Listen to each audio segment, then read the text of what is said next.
Hello, welcome, Pittsburgh, city of Gothic horror, where between these three rivers flow rivers of blood. They'll put French fries on your sandwich at Promonti Brothers or blood in your vodka at Elysium. Welcome. You are watching a special Gen Con edition of Vampires of Pittsburgh. I am your storyteller and host, Jared Logan. I am so happy you have joined us here tonight. This is going to be incredible. This is our 20th episode of our ongoing Vampire the Masquerade 5th edition stream. And what a journey it has been. We're going to get all of our new viewers up to speed. And we are going to really put a climax on 20 episodes full of dark, brooding, gothic horror, and tragic mystery. Let's get started. First of all, I just want to say thanks to Gen Con for having us and for making us part of their event. I've gone to Gen Con a couple times, and it's really exciting to be able to bring our cast here to share our game with you guys tonight. Let's bring in your players. This guy, he can be seen on Netflix right now in a series of improv specials called Middleditch and Schwartz. You might know him from Silicon Valley. He plays the crusty old dock worker vampire, a Bruja named Miles Vanderbuck. Please welcome Thomas Middleditch, everybody. Oh, hey, pal. How's it going? Don't mind me, just settling my heartburn with Gavason. Actually, hey, man, we didn't arrange with Gen Con that we can do ads, dude. Okay. Yeah, never mind. Great. Oh! It looks good. like Thomas, Have you probably shouldn't have taken that many anyway. That felt like a lot that came out of your mouth. I feel bad for taking the money. Yeah. Oh, that's okay. Hey, look, what do you think's happening with Miles Vanderbuck? Last we saw him, he went into torpor. What are you thinking right now? No idea. Yeah. Alas, I mean, we haven't told you anything, correct? If you follow the stream, you know some stuff has happened while you've been in torpor. Yeah, I have no idea what happened last session with the Gen Con friends. I don't know what Miles is going to be all about, where he wants to take his own journey personally. Mm-hmm. If he's going to side with Miss Prince or side with his friends. It sounds like he's a character torn betwixt two worlds, much like your heartburn could be if you had... No! Damn it.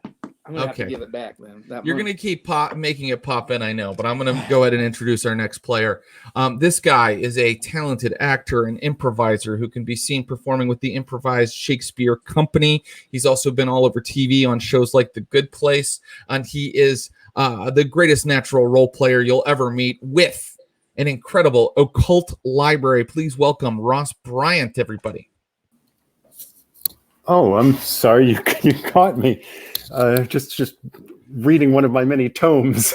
Yes, Satanism and witchcraft. Any gems in there? That was just by the eccentric 19th century French man of letters, Jules Michelet. Just currently knocking out the chapter "King of the Dead." Wow. Something that I mean, it seems that our players may be aspiring to. It's enough to give someone heartburn. Guys, come on. Come on. One chalky tablet. King of the Dead. Wow, so you kind of like reading a strategy guide for the Vampires of Pittsburgh game. Yeah.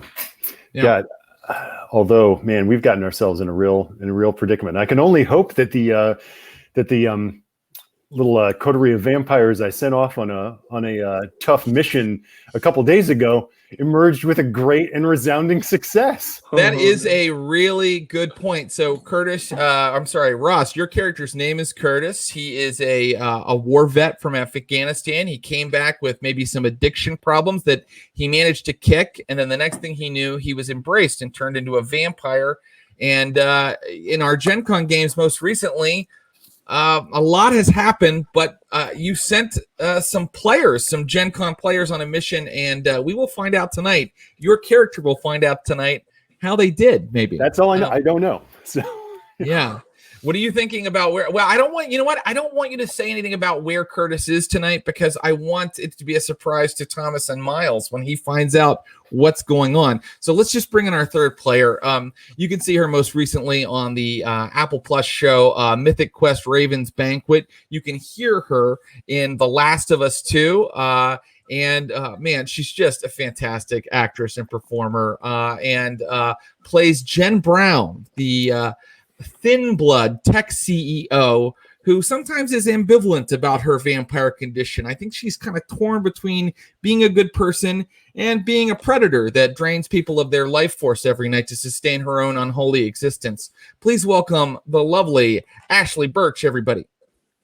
Hey. Oh, wait, there it is. Aha.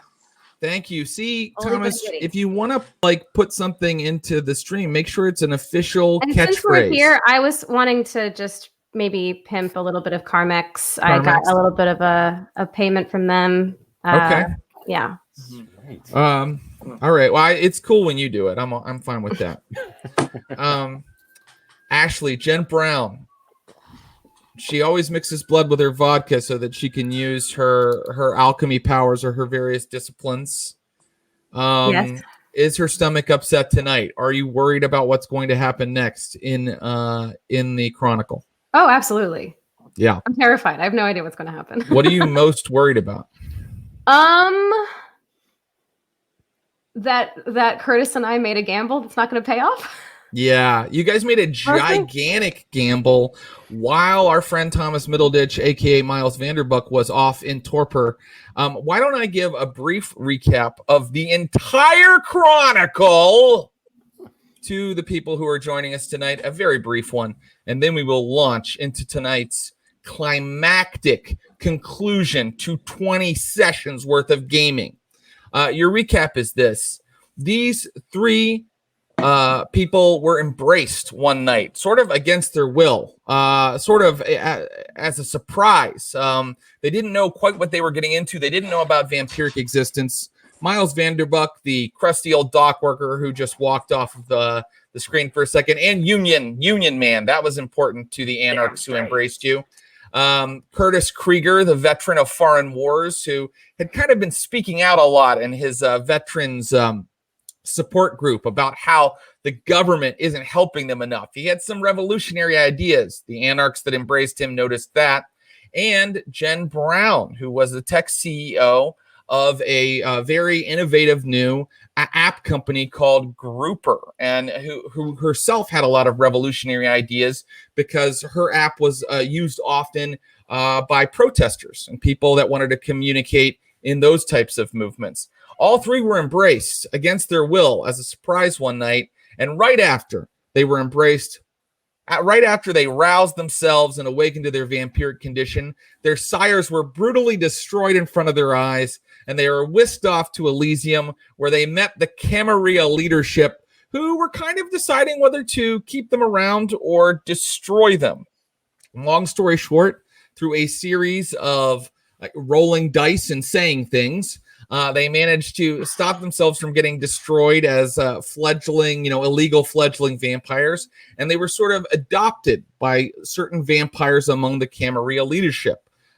Jen Brown was adopted by the primogen of the Nosferatu clan, creepy looking old woman kindred of Polish origin named Miss Sonia, who makes her haven in Polish Hill.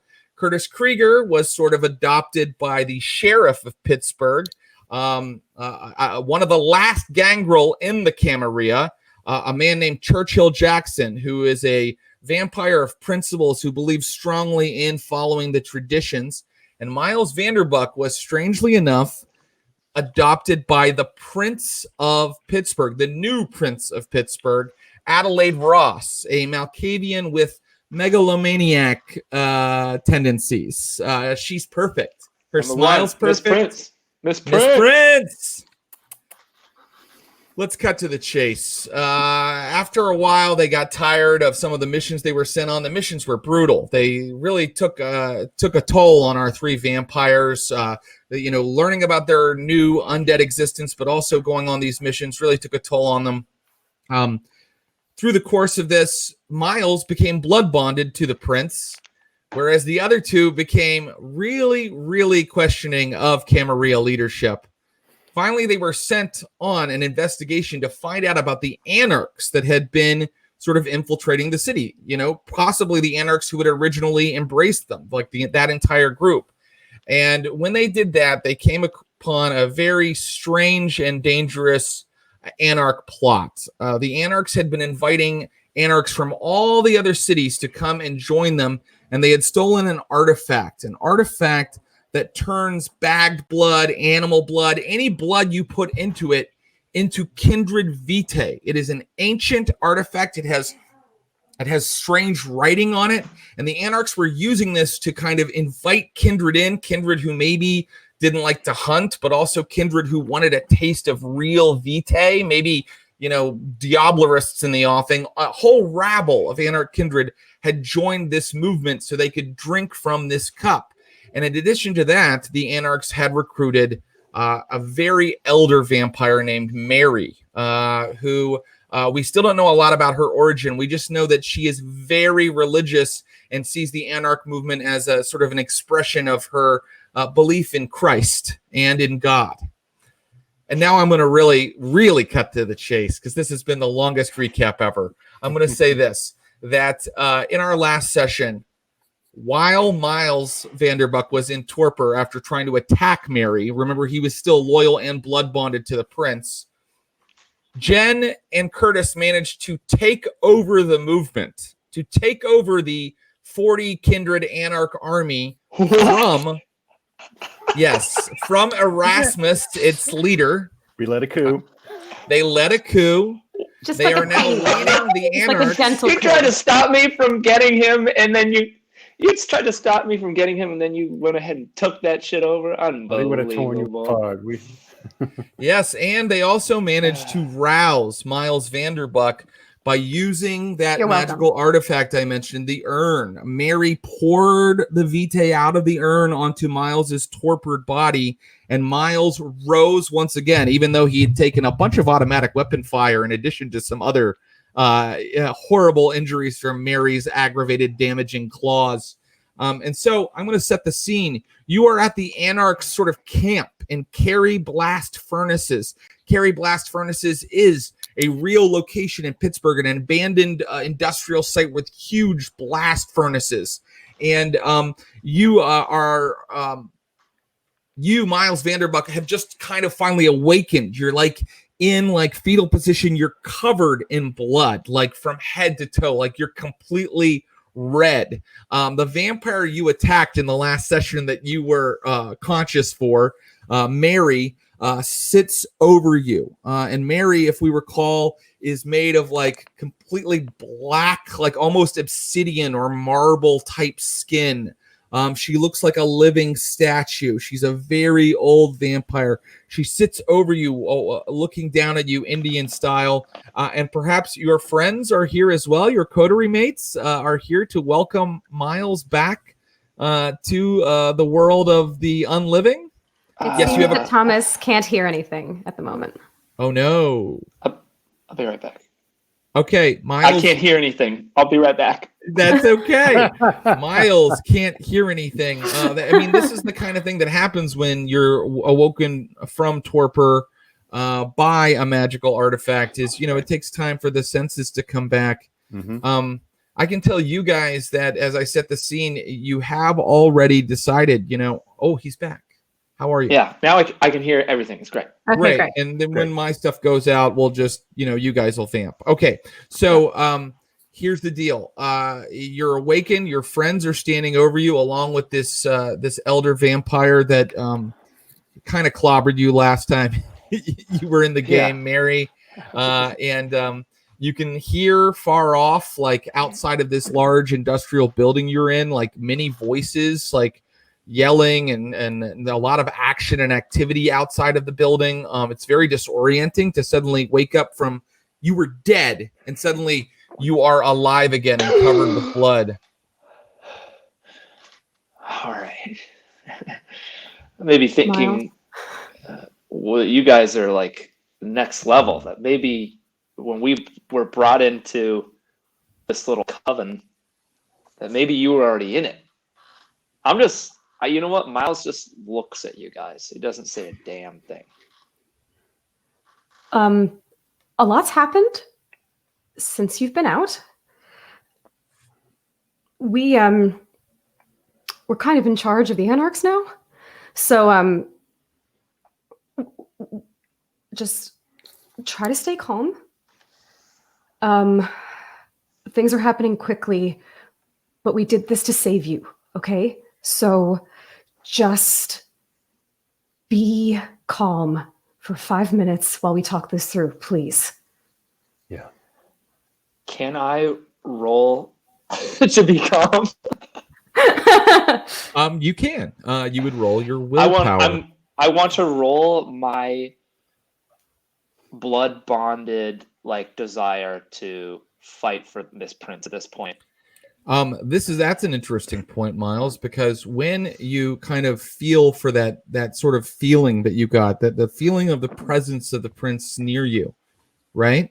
Yeah. You feel it for a second, and then suddenly you feel it sort of wink out. Her presence is gone. And I can tell you also that a lot of the feelings that Miles has been feeling over the past couple weeks, perhaps, I leave it to you, perhaps his incredible fervor for the Camarilla cause, suddenly it doesn't feel quite as urgent as it did before. But I'd still allow you to roll willpower if you'd like, because I want to mention to everybody that you do get a point of willpower back for just starting the session. Then I think that Curtis and Jen and Miles should all take just another point of willpower recovery.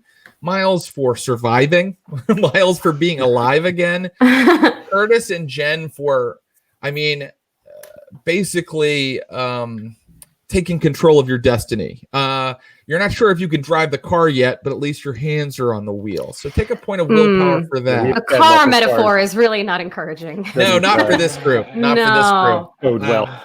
We crashed every single one, I believe. Every single one. Yes. And I can barely drive any of them. Do you have willpower left, Thomas? Well, now I've got 3. Okay. So I'd roll that plus anything, or just straight roll power? Because I think just roll that. Okie dokes. Coming at you. A Verfilm. 2 successes. Very good. So I'm going to say with 2 successes, people can tell that you are reasonably a bit shaken, but you are in control of your faculties. You can say what you like and act the way you like.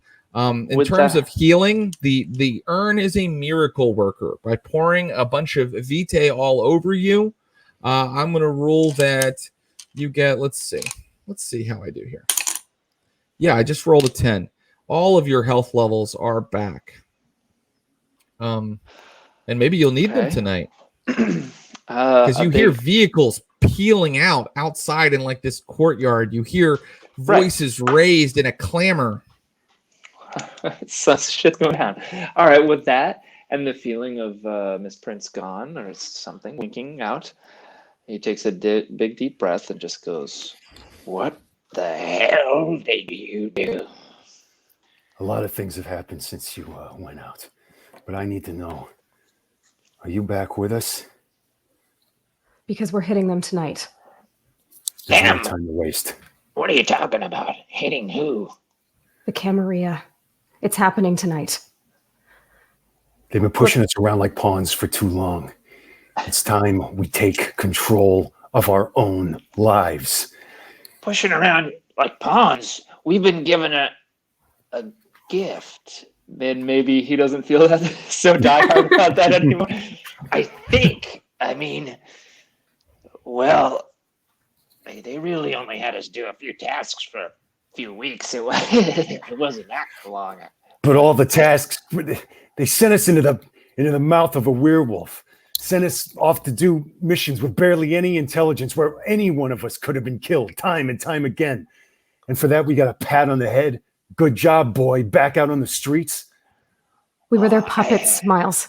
If somebody's going to be making a call from now on, it's going to be us. Jesus Christ. But to be honest, when he mentions Jesus like Christ, that, I look up at Mary. Like, a speech like that is exactly the type of stuff that Miles Vanderbilt has fought for his whole life. So, what's the deal? We're going to march into the Camry and kill them all. Well, things escalated kind of quickly. They wanted to kill you and then kill us, and so we took over. Erasmus was going to flame you up, burn you to a fucking crisp. So in a way, this is all for you. Speaking of Erasmus, you hear him kind of shouting outside, and you hear suddenly the clamor outside takes on a new tenor. People are shouting at each other. They're screaming at each other. It sounds like there's some kind of conflict outside.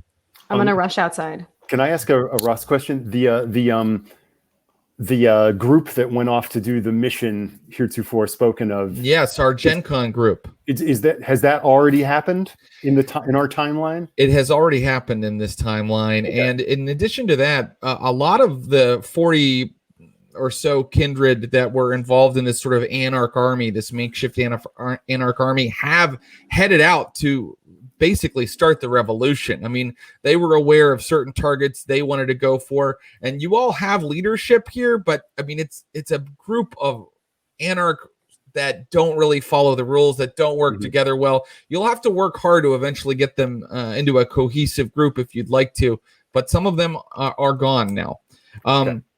So what about your little daddy there, Jackson, and you, Jim Brown? The people He's not my fucking daddy.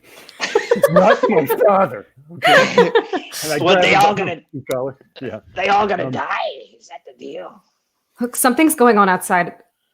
You guys stay here. I'm going to check out what's going on, and then I'm going to run outside to see what's going on. Great. What you see are a group of anarch kindred, 8 or 9, and they are stringing Erasmus up against one of the buildings, and they are pulling a big stake out to kind of try to stake him to the side of the building for when, ostensibly for when the sun comes up. And they're actually arguing about it. They're like, you would know someone with potence needs to do it, because they're like, no, give it to me, like they, and he's like helpless, and he's like, help me, please help me.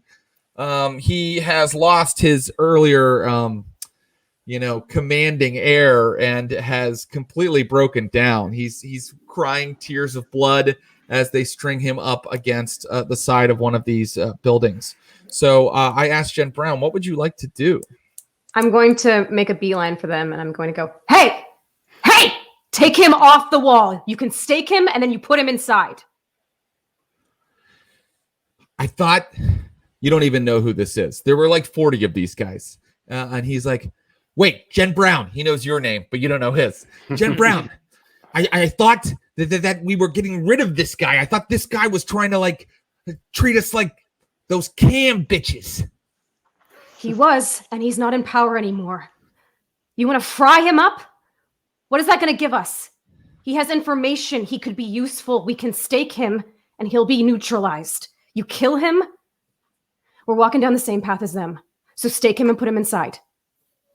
A Nosferatu nearby is like, this is not how you run a revolution. He's not committed to the cause. He doesn't love Mary and love God like us, Jen Brown. He doesn't understand the true meaning of the movement. I believe Jen Brown is going to need to make some sort of roll. Sure. And this is her first attempt to lead, isn't it? Ish. She got them on her side in our last session. Now she's got to start making judgment calls. So her call here is that they're to stake Erasmus and put him back inside the building. where he'll be safe from the sun. And to make them do that, what role would you like to make, Jen Brown? I have an idea of what I think it should be. I think it should be leadership plus resolve, because it seems like Jen Brown is resolved not to let this movement become, sorry, I'm going to say bloodthirsty. So what do you think? I might, I'm sort of wondering if I could do persuasion because I have one more pip, and because I would like to sort of come at it from, maybe try to change tack and come at it more diplomatically and sort of say, like, to this Nosferatu, the angels inside of us, we are made angels by our morality, by our humility, and by our ability to make judgments that our enemies will not make. This man does not follow the cause. You're right, but he can serve it. He does not serve it dead. And your mercy will be rewarded. Jen Brown, that was very well said. Why don't you go ahead and make that persuade plus resolve roll, and you can add a pip to that. It's persuade plus resolve? Yes, please. Mm-hmm. Okay. And what is your dice pool? 6. Oh, that's a good one. 5 successes. Whoa. How uncharacteristically good. I know. They pull him down. They pull him down. Some of them kind of like feel like kind of cowed by you. They feel kind of ashamed. The Nosferatu woman who said that to you is like, I know we have chosen right with you, Jen Brown. You understand Mary's lesson. And they pull him down, and as they're pulling Erasmus down, he looks at you and he's like, thanks. I didn't expect you to help me. Can I take the steak and stake him? Well, with their help, yes. Okay. Do you want to try to do it with your own strength? Will they back me up if I just go for it? Oh, they definitely will back you up. Okay, I'm just going to go for it, and I don't want him to talk unless... Yeah, okay, he goes, thanks, I guess, yeah. And then you and all those guys go, Gah! And drive it in. And he's like frozen like that. And they start dragging him into the building. And when they drag him in, they see that Miles Vanderbuck is standing. And it's actually Cross who walks up. Cross is a anarch vampire you've only recently just met, but he's a dangerous character. He's got an enormous black cross tattoo across his face. He tends to carry a huge desert eagle around. And it just feels like this guy was living hard before he became a creature of the night. And when he sees Vanderbuck standing, he's like, how do we know that we can trust him? He tried to hurt Mary before. Miles has seen the light, okay? His mind was not his own when the prince worked through him to those ends. But right now, he's one of us. And he's an asset. We're hitting this now. We need everyone's help, and he has a direct line to the prince, or did, I hope. I appreciate that, but I think I'd like to hear it from him.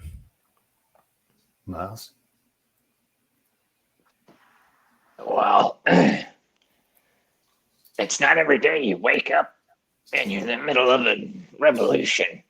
But I can tell you that at one point I had a pretty foggy perception of what was going on around me. And now I see as clear as day. So the only two people I trust in the world right now happen to be these two. And they say that we're with you, so I'm with you too. You know what? I'm not even going to make you roll for that. That was... He's convinced. Cross is... You want to roll? Oh, I thought you said... No. I thought you said... I thought you said, I am going to make you roll for that. But No. Yeah. I think that's well said. And he's like... You can see him kind of like look at you, Curtis and Jen, like, okay, that'll work for now. And that is when Mary rises behind Miles and moves up behind him. And Miles, she grabs your wrist and she raises your hand into the air and goes, "He has been redeemed." Miles is going with it. See, this is crazy. I'm looking at Jen Brown and Curtis like, what? Oh, God. And I think we're kind of looking back the same way, like, Just go along with it. Let's hope that you guys can keep. Let's hope that you guys can keep this this on the rails here, because it's already bucking a little bit. Great. So let's end that scene there, and let's do a little bit of business in terms of how you want to run your revolution tonight. You've already sent, and Miles might be upset about this when he learns. We can kind of talk about it abstractedly for a moment, and then if we think we need to set a scene, we will. But you sent a team to U.S. Steel Building already, where Elysium is located, to kind of drag Adelaide Ross out of there, the Prince of Pittsburgh. And you don't know how they've done yet because they just left a little while ago. I can tell you that one of the Anarchs keeps a police scanner, and he's telling you that a lot of fires are being set in Pittsburgh tonight, and that the police and emergency services are already being really overworked, and it's not even that late. They think a lot of these fires were started by a biker gang called the Iron Horsemen. So that's just something one of the Gen Con players did, and that's happening. Yeah. Oh man. So now it's keep them off balance. Yeah, keep the cops out of our way. So Curtis Krieger, Jen Brown, and Miles Vanderbuck, you now have to figure out how to get yourselves at least in a safe position tonight where you can continue to, have your freedom night to night and kind of lead this group you're in charge of now. So tell me what your plan is. Well, last time we sort of mused about the idea of going after Jackson first. Does that still seem like the right move? That's what I'd like to do. I mean, we sent this team off to Elysium, even if he ain't his daddy anymore. Wow. I know. So, even if they're not successful, and I hope they are, but it'll throw everything off balance and bottle things up over there for the evening. Jackson's our biggest threat because he holds so much power and sway as a warrior and a controller of the ranks of the Camarilla vampires in the city. If we cut off that head, then his minions are scattered to the winds and we can begin to pick them off. So you feel like just send Marion? Because otherwise, I don't know that we would be able to stand a chance. I don't know if I can command the Mary to do anything, but... Well, we could talk to her. Barring her involvement, then we just got to try to take him out. Well, I just want to put this out there as your storyteller that you could decide to send your big elder vampire WMD against one of your enemies and tell her to bring him back. And then you guys could kind of take on another one. Or as we often do on this show, you could even split up to take on different tasks, right? It's up to you. It really is up to you. I know the players don't mind if they hop out for a second while someone else handles an encounter. So, but maybe safety in numbers, or maybe you want to send some of the Anarch rabble to go do some things for you, like you have previously done. Let me know what you think. Well, what day is it, by the way? It's not Friday Night Blood Rave Elysium Day, is it? It is not Friday Night Blood Rave Elysium Day. No, okay. It is it's like a Tuesday night. Okay. So that group is going after Adelaide. And they've left just recently, right? Yeah, not too long ago. Maybe so they're going to be aware. Probably Jackson's going to be aware there's an attack happening at Elysium. He's probably going to be at Elysium. Once he hears it, he'll send people there or he'll go there himself. If they haven't landed yet, if we can cut him off en route or do something at his haven before he gets the call, that'd be my time to strike. If we could flame up his car as he gets over there. Wow. Okay. All right. Brutal. Miles, what are you thinking? Look at the changes in Jen Brown and Curtis Krieger. I know. Where are you guys? A couple of sessions ago. I think Miles is kind of like he's kind of just coming out of this weird fog that he had with Adelaide, and is remembering all the bad things he thought about her, because he was also ready to fight her at times, and now the positive thing is gone. So he's just like, but is total destruction of Elysium worth it? I just want to say, guys, we do this. I mean, not that the ball's not already in motion, but we do this. We're going to be. It's an all-out war. Yeah. If we fail, we'll be on the lam forever, for eternity. It's worth it to me to not be anyone's slave anymore. Is it worth it to you, Miles? Yeah, I guess. If we're aiming to kill the snake, don't we just cut off the head? Since Well- we can't release. You could I mean- investigate what's going on with Adelaide. You Yeah. could kind of go in. You could go look into that. You guys could try to catch Churchill unawares. That was the other idea you had. Maybe by going to his haven, or maybe by trying to cut him off en route to Elysium or something like that. What about those? What about the two people who literally first got us into this thing, like the first session? Oh, Bex They're and like Nixon? Bex and Nixon. Yeah. Yeah, Are they Bex is alive? still And around. Nixon's been dealt with, apparently, by Mary, Okay. which we learned last time. Mhm. Okay, great. Also, our first night together, we killed a prince pretty casually, and they just brought in a new one. So Alright. I wonder if I mean, part of me really likes the idea of trying to hit a bunch of places at once, but I sort of feel like our numbers aren't enough. I feel like we'd be spread too thin. So I sort of wonder I mean, You could let me try to find the prince. I know you probably don't trust me, but and to be honest, I'm not sure if I can trust myself. But you want to try to I- get into Elysium and get to the prince.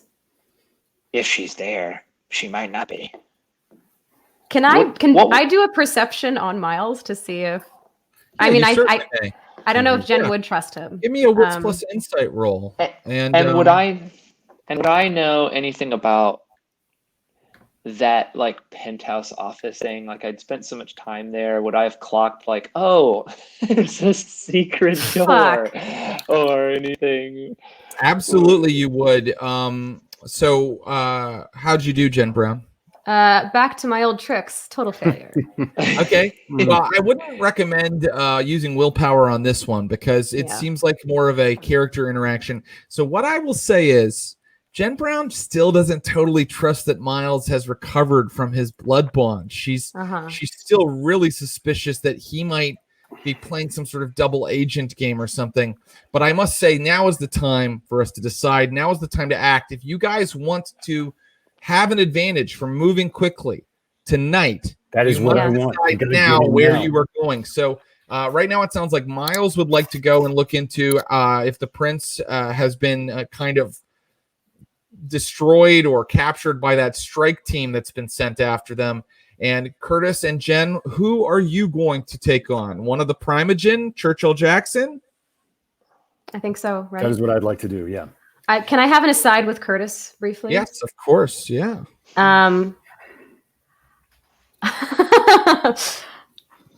Yeah. I don't know if we can trust him. Do you want to send him straight to Adelaide? I don't want to send him there on his own. I don't want to send him there on his own, even if I did trust him, which, I mean, he just comes out of it. I'd rather How many keep an eye people on do him. we have to spare?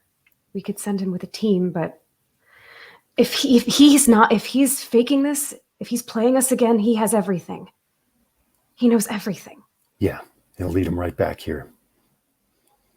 I mean, if she can see into his mind, and they already know we're here.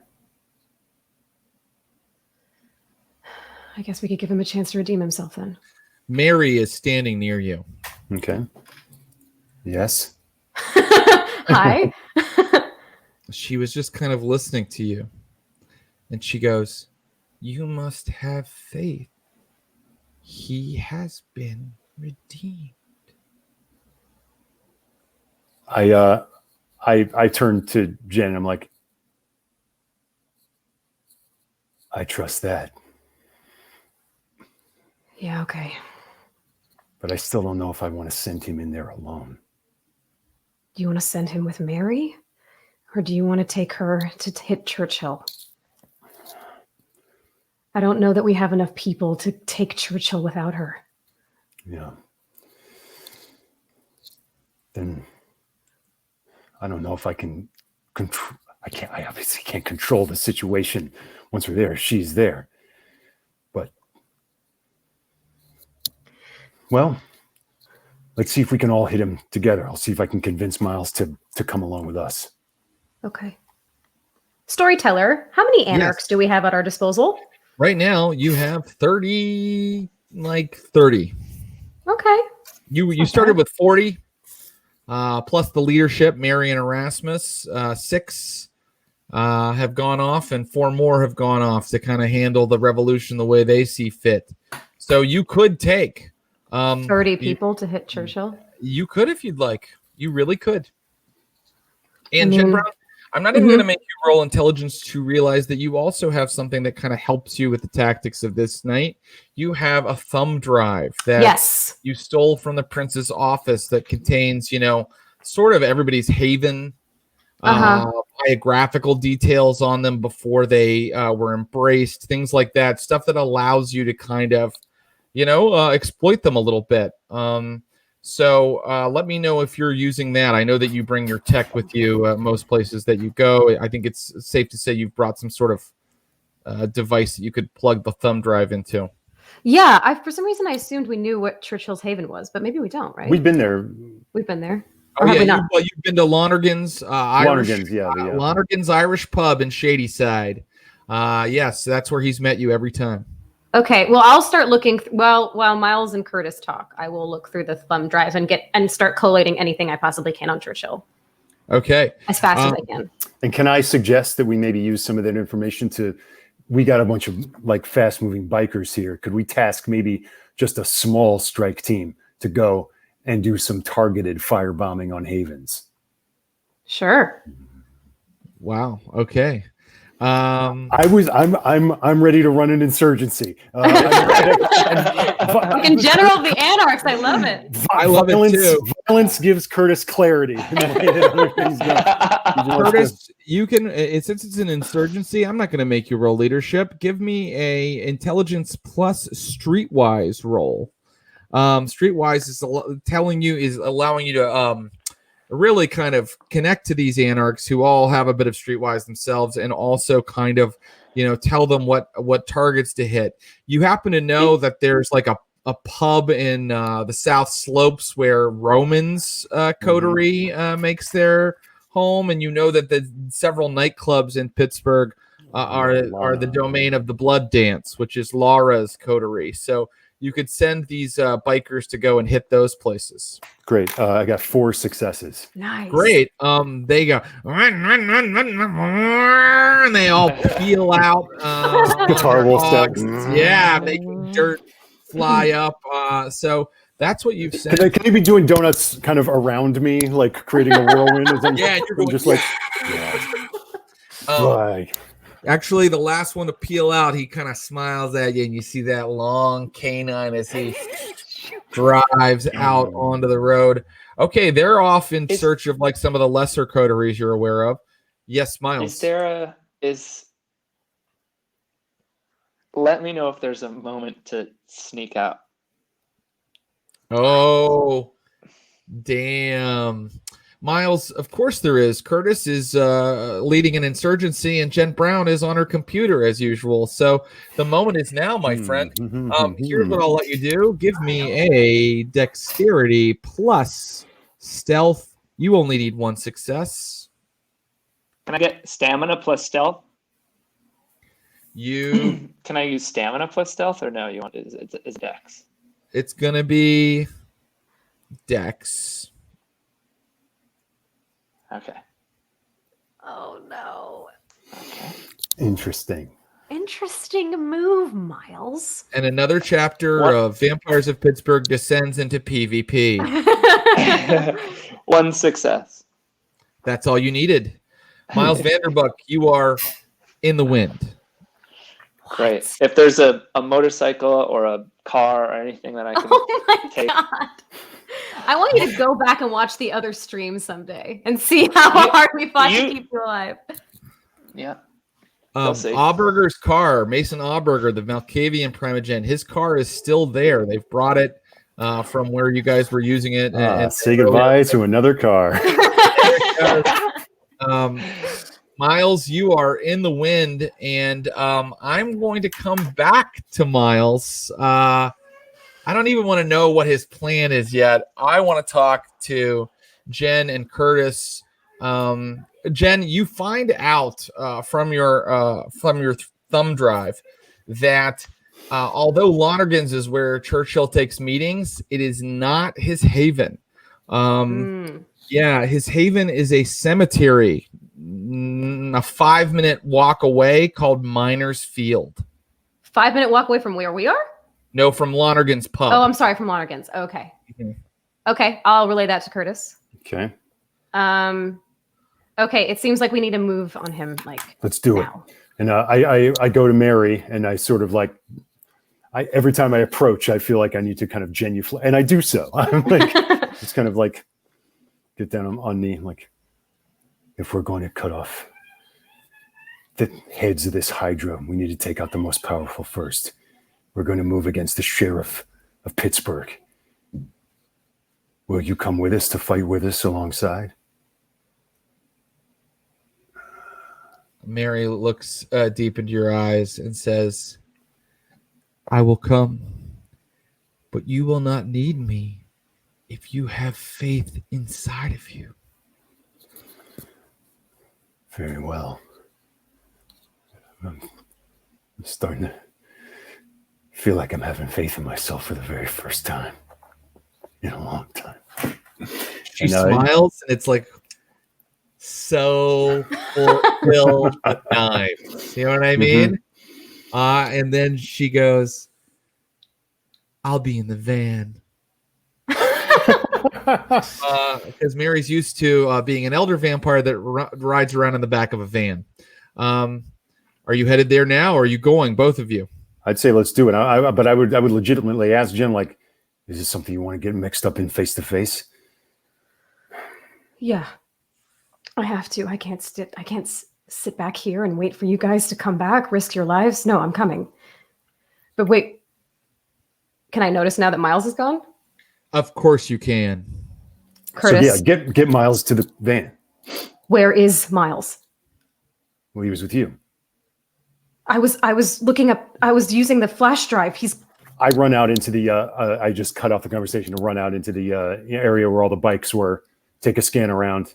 Do I catch that Auberger's car is gone? Yes, you can know that Auberger's car is gone. God damn it! He went to the prince. If he's truly out, then he might be trying to settle the score on his own. Do you have a way to get him? No. Look, we can't. We've tried to save him so many times. If he's going back to her, crawling on his knees, I'm fucking done. And if he's trying to redeem himself, then we have to give him the chance. But we got to move now. Yeah. We got to go get Churchill. I'm with you. We can't. He's made his choice. Hopefully he'll come back here. Let's go. Let's go. Off we go to the van. Very good. You have an elder autarchus in the back of your van, and you drive off toward the Miners Field Cemetery. Oh, and before we do that, yes. did we direct the Anarchs to come with us, the remaining Anarchs? Would you like for them to? Or do you want to send them somewhere else? You certainly may bring them with you, or you may send them somewhere else. I feel like I wouldn't mind having other. I mean, yeah. Yeah. I feel like we don't need all 30 if we have Mary, maybe? Or... The thing I'll say about the Anarchs, just that your characters would be aware of, is that although it is an asset, obviously, to have that number with you, it could in some ways be a hindrance to you. So as your storyteller, I may narrate both of those possibilities. I am not trying to discourage you. I think it would be smart to take 30 Anarchs with you if you're going to go take down the the sheriff of Pittsburgh. It's up to you.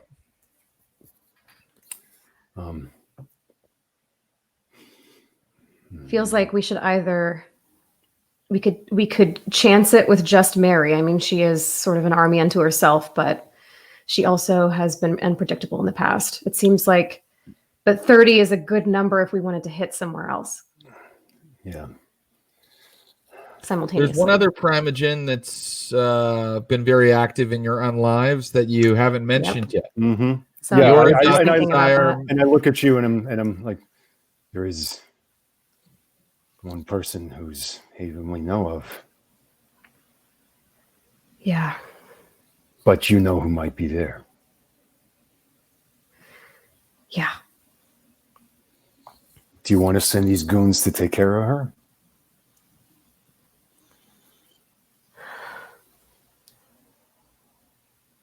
War requires sacrifices. Is that the deal? Or is this a choice that you'd rather not make? Hey, this is the way these things go. The leader doesn't have to know everything that gets done in their name. They just know that it gets dealt with. I can have a conversation on your behalf, and you don't ever have to know what happens. If we take them out now, the two of them, it would turn the tide, wouldn't it? It just might. Scatter them. Make them weaker and leaderless.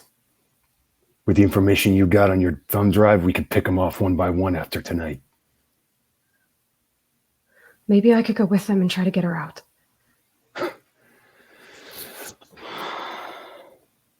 Is that what you want? Because you know it could swing the other way on you.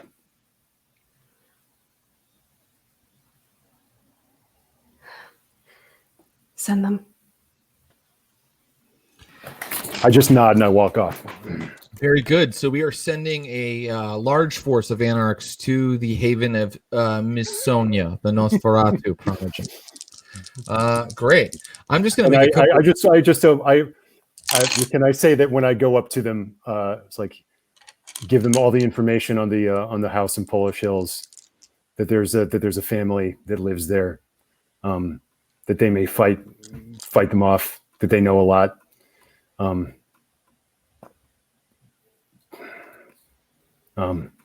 If you see a mortal fitting this description,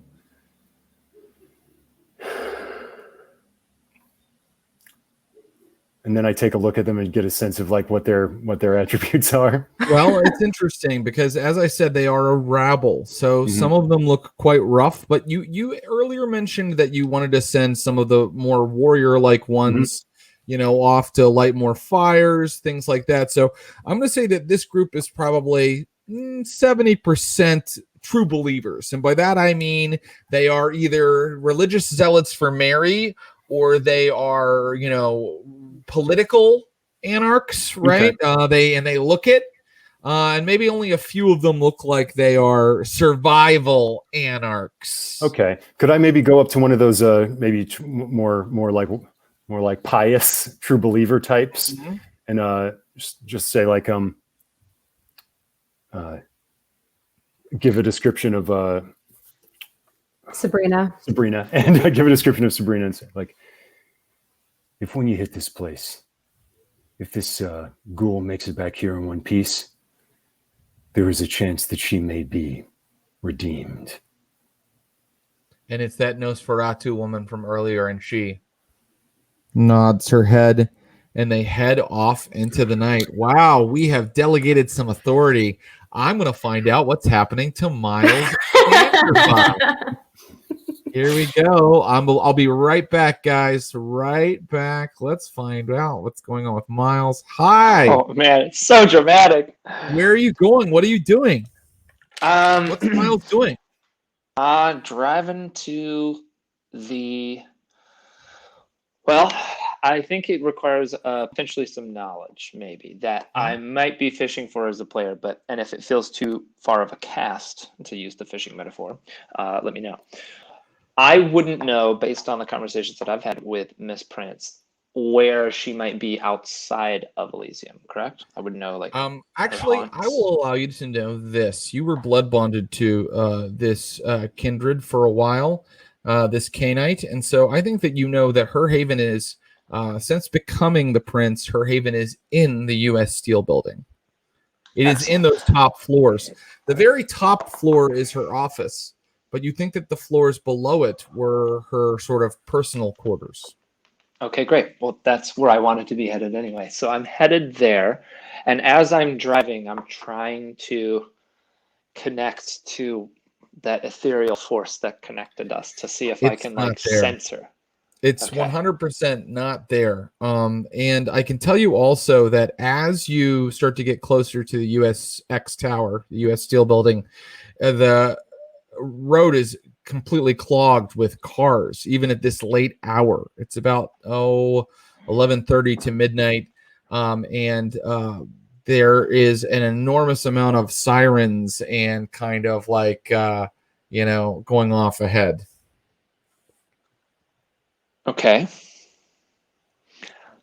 Okay. Well, if I can still weave in and out or take back alleys, because boy, I know this town. You really know this town. I think that it's going to be abandoning your car, or it's going to take a while. Do you want to take that time, or do you want to abandon the car? Well, I want to abandon the car, but before I do, I'd like to look in the trunk and see if there's anything useful that this fellow had. Because Yeah. I've learned my lesson that a stake in the heart doesn't kill a vampire in this game. It only stuns them. Yes, Mason Auberger, the Malkavian Primogen who took over the Primogen position after Adelaide Ross was raised to prince. You knew him as he looked like a 40-something that has orgies. You know what I mean? Like kind of a Yeah. popped collar baby boomer, or maybe a little younger than that. Anyway, you're looking for weapons. Vampires always keep weapons in their trunks. Miles Vanderbuck. No one's more pretentious than Mason Auberger, and so the weapon that he kept in his trunk was a katana. Yes, I'm playing a game of Vampire the Masquerade where I just gave one of my players a katana. God, cue the Blade Rave theme song. That's right. Okay, yeah, great. That's perfect. Pulls it out. The shot when he closes the trunk, he just pulls up his katana. I imagine the siren lights, you know what I mean? The neon of the city just kind of like gleaming off of it. And people are actually really busy. They're not really noticing that there's a man here in the darkened night running down the street with a katana. That's what I'm doing. I'm running, just running full tilt to the thing. But I don't want to go. When I get there, I'm not aiming to go in the front door. I mean, I have a feeling I'm gonna see stuff that will clue me into not going into the front door. Yeah. When I get there. You are going to see something. What you're going to see is as you approach the U.S. Steel Building and you are kind of coming around the side to its garage entrance, you see that the entire thing has been cordoned off with police tape. And you see like SWAT team with like their helmets off, like talking to people back behind the tape. And you also see that they've stationed, boys in blue like along that like perimeter to like keep people out, and if you get too close with the katana, I am going to make rolls start to happen, so let me know how you're approaching. No, if I just see that, oh God, Curtis, Jen, what have you done? What do I know about the building in that? Are there any other entrances? There's the lobby entrance, which is also kind of cordoned off. I mean, there's a tremendous amount of emergency personnel here. Something big happened. Definitely. But I don't have any type of mind control or flying abilities or anything. I'm an old guy with a katana. So you know what you are, though? Yeah. No, I don't want to tell you what to do. All I'll say is that there are a lot of people here. So maybe you could find out what happened. I think that's fair to say. You don't have to. You could take some other sort of action. That that TJ cat, he was like that. He was like a servant because he was just a normal human that drank vampire blood. You're talking about, the NPC TJ Cope, who was a detective with the Pittsburgh PD, and he was a ghoul. Yeah, that's right. So he, okay. Yeah, he was a How retainer. does one make a ghoul? You just feed them your vitae. You just feed them your blood. When a mortal partakes of kindred vitae, they become functionally immortal as long as they keep drinking it. They gain a very small amount of that kindred's potential power. All right. Is there like a trash can or anything that I can stow this katana in for the moment? Sure. I mean, I just gave you the katana. I'm not going to then take it away. You stow it in like a trash can, and you reach down and you see you can easily get it. You come back. Great. Well, I'd like to saunter up to one of the officers there. Okay. And put on sort of a pitiable show if need be. I'm coming in with that kind of swagger. Say, hi. Jeez, what happened here? The blue and red lights are flashing across his face and yours. So perhaps he doesn't notice that you haven't gotten pink. Hashtag get pink, everybody. The catchphrase of Vampires of Pittsburgh. Our characters often forget to use the blush of life, and right now I'm going to see if this cop notices that a walking corpse is talking to him. I'm not going to make it super easy for him to notice because there is a lot of weird light going on here, and we haven't established that Miles has shake in his hand or anything. I got good news, Miles. I gave him 3 dice. Guess how many successes I got for him? Hopefully 0. 0 successes. So you better use that rouse roll to give yourself the blush of life. Yeah, I'd like to do that. I forget how to do it. Just roll one of the just things. Roll 1, and if you get a 6 or higher, you don't get hungrier, but you that is you rousing your blood, activating your blood to look alive for a moment. Great. I have a success on that. Rolled 10. You actually do it while you're talking to him. Yeah, yeah. Hey, buddy. Yeah. Oh, yeah. Shit. Anyway, What happened here? Oh boy. Sir, I'm gonna need to ask you to step back, please. I understand that. You gotta understand. From my perspective, I was a steel worker my whole life. I worked down at the docks. I never seen a building like this. Yeah, some bad stuff went on inside tonight, sir. Some pretty bad stuff.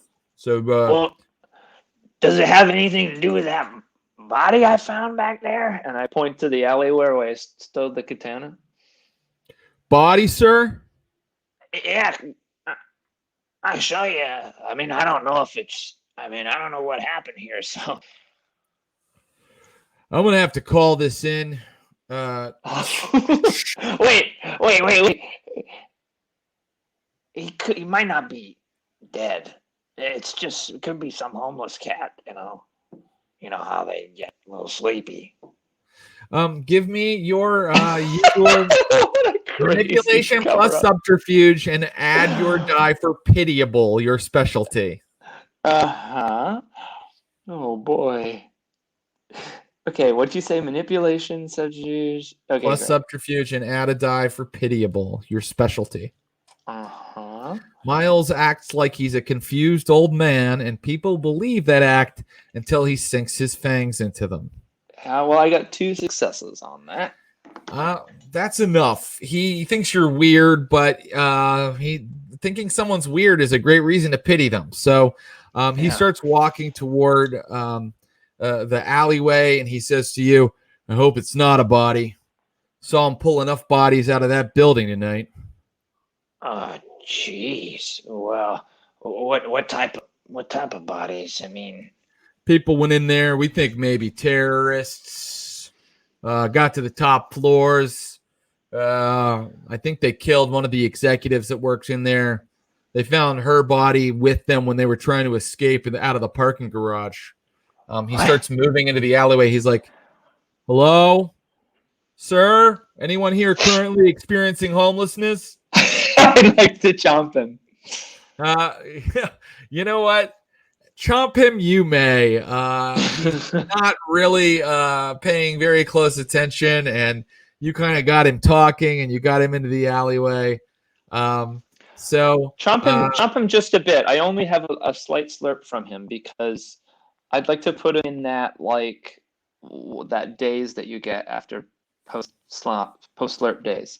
Yeah, so you're gonna take like as much as you can before taking more would start to like kill him or potentially put him into a coma. So you drink deep. Yeah. Miles. And you know the lights flash outside the alleyway, but here in the darkness, you have this is like the third cop that you've fed from, and so you get you get an extremely Miles, I'm just defunding the police. Right, exactly. Miles, you get an extreme sort of aggression in the taste of the blood. You know what I mean? Like there's this energy and this aggression and this confrontational kind of feeling that kind of fills your body. You weren't overly hungry. The urn brought you back from the brink, and so the guy slumps down into the alleyway asleep. I'm not going to make you roll to. Yeah, I'm not going to make you roll to not kill him. You're getting better at this kind of stuff. I just wanted to. I was trying not to put him to sleep is the thing. Because okay. He's starting to nod off. So what are you going to do with him? Yes, then I'd like to prick myself and feed him my goo.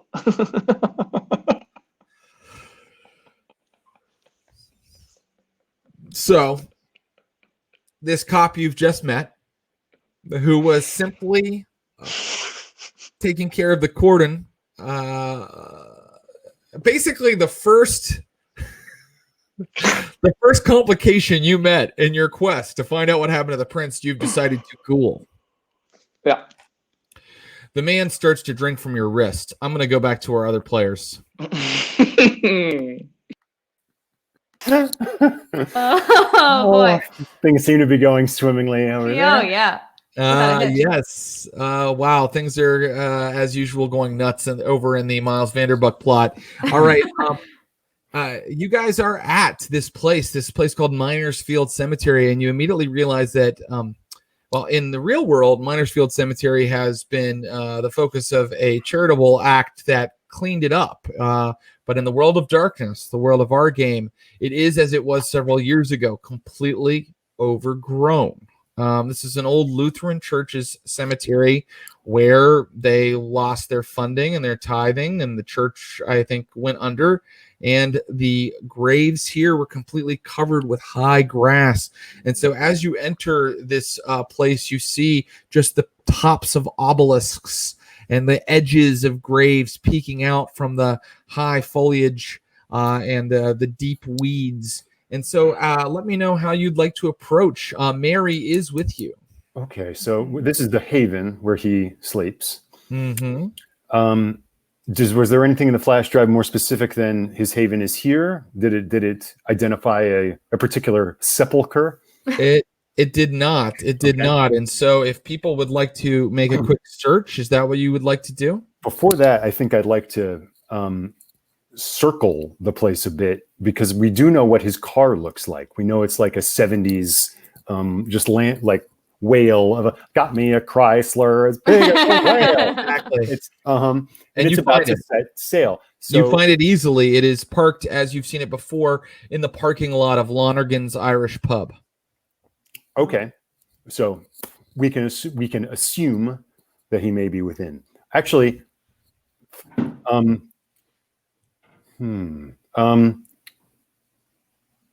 you said that feral whispers can or bond. There's something like two-way communication. That's right. With your feral whispers, you could kind of talk to animals in the area. Yes, you may. Well, I also want to. Hopefully, this isn't too much flashback. Ruby's with us. Ruby's never not with me, unless of course. Yeah. No, I assume that you're familess. You're bonded familess. My bonded familess. My wonderful and loyal rusty red pit bull Ruby. Yes. I want to send her, sort of, as surreptitiously and stealthily as I can, close to just around not in, but just around, to see if with her just regular dog sense, she could maybe snuff the presence of Jackson. An excellent and very smart solution to the problem of finding where Jackson might be, Curtis Krieger. I think that was very clever. The dog in the southeast corner of the cemetery suddenly perks up its head and looks over at you, and it's like, and in the light of the city, its kind of eyes kind of glow, and you hear it in your mind go, here, here, here, here, and I feel I feel just like the neural connection. I smell it too. For a second, I experience the world smell first, like a dog does, and I'm just like, you smell the smell of the kindred, and the kindred, they don't smell like dead bodies because their bodies are sort of frozen. How to describe the smell of a kindred to a gangrel? Oh gosh, it's like old leather, or like when you smell. This is the weirdest thing to say. When you smell a pair of shark skin boots. Anyway, that very unique and odd scent is there. Would you like to go where Ruby is? Okay, so she's at the corner of the cemetery. Yeah, she's in a very overgrown corner of the cemetery. Okay, so I'd like to get her back, and can I kind of also take a clear look? Is it a? There's a pair of graves, side by side in the corner where she was kind of whimpering. Okay. Okay. I feel like I should probably watch the pub for you in case. The pub is sort of across the street from the cemetery. You certainly may keep an eye on it. The back parking lot is across the street. If you keep an eye on it, yeah. Then I think so. This is in a cemetery. Is it walled in? Like, not really. I mean, a lot of the walls have kind of crumbled, and it is so overgrown that they're covered in ivy and kudzu and every kind of weed. So it's easily entered. There's no gate or anything that's blocking you from entering. Okay. Then if Jen is lookout and Mary is strike team, Mary is standing beside you. Is she going to go with you? I think I'll have her come with me. Very good. But I will indicate to her like our enemy, the sheriff, and I'll indicate the spot that Ruby pointed out. It's right there. And then I would like to take a position far away, or reasonably far away, like, I don't know, 30, 50 feet, and just set up a shot in that zone to cover her as she goes to smash in the coffin lid or whatever. Mary, as we know, she moves in a strange way. She almost glides, and you see her kind of moving through the sea of grass with like this sort of like constant glide, and you can see off the back of her head and off of her claws like the glistening city lights as she kind of moves toward this grave. Jen Brown, who is on Overwatch, what is your wits plus awareness? I'd love to tell you. It's a 5. It's 5 dice. 5 dice it is, and 5 dice I shall roll just to see if she notices anything. Okay. I'll let you know the result in a moment. Oh boy. Curtis, Mary approaches the grave and then looks back to you. Nothing seems to be happening over here. Okay. And then suddenly, near her, a piece of the earth starts to move, and a body begins to rise out of the earth, out of the grave, forming itself out of the very pieces of the earth. And soon you are looking at the somewhat dated, fine suit of Churchill Jackson, who looks at Mary, and you hear him very clearly through the night go, Who the fuck are you? Okay. To Mary. And Mary is now whispering something to him, but they're pretty far away. You stood back to get your shot. They're talking. They're talking. Yes, they're talking. Oh God, is she gonna try to redeem him? Well, Mary then looks at you again, and Churchill goes, "Don't hide behind this creature, Curtis. Face me like a man."